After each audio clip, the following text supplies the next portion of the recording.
So, how did you experience resistance in the last 24 hours? You saw this reflection in your email box this morning. Were you resistant to watch it? Did you put it off? Did you watch it straight away? Did you say, I'll do that later, I'll do that tonight? As we make this journey through Lent together, as we make this journey over the next 40 days, you're going to experience resistance in 1,000 ways in your everyday life, even in relation to this program.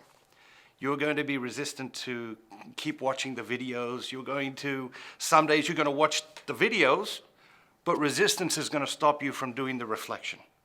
And then the question is, if you do miss a day, what happens the next day? Do you get back into it, or you sort of fall down and say, oh, well, I've already missed a day, and I'll miss again today. And then before you know it, you've missed a week, and you just drop out of the program. And that's the difference between having really an extraordinary Lenten journey, a phenomenal Lenten experience, and just having another Lent.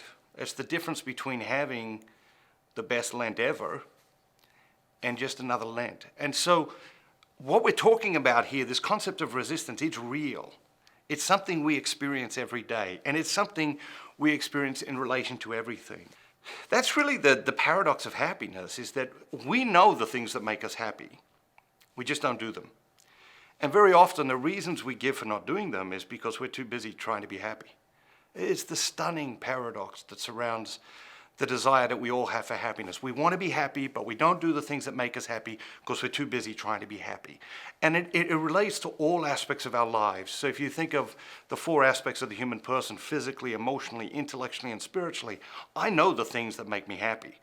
Physically, if I exercise regularly and I sleep regularly and I eat the right sorts of food, I'm just massively happier than I would be if I neglect those things. Emotionally, when I give focus and priority to the most important relationships in my life, I'm just happier. Intellectually, when I make the effort, when I have the discipline to read for a few minutes each day, my vision of myself expands, my vision of the world expands, my vision of God expands. I become more focused, more alert, more vibrant, and I'm happier. And spiritually, silence, solitude, scriptures, sacraments, they make me happier. I am a better version of myself when I spend time in these disciplines. But I can come up with 1,000 reasons every day why not to do any of those things. And behind every single one of those reasons, we find resistance. And that's the happiness paradox. We want to be happy.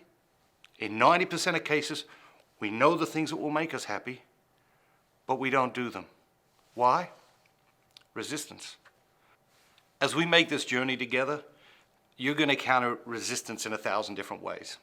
There'll be hundreds of temptations to do the program, not do the program, push the video back later into your day, or watch the video and not do the reflection.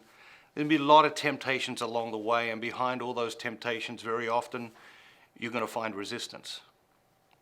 Here's the thing I want you to keep in mind. In every one of those situations, either resistance is going to win, or you're going to win. There's no middle ground. Either resistance wins or you win. There's no middle ground. So you got to see that as a challenge. And you got to get out there and slay resistance in the moments of the day.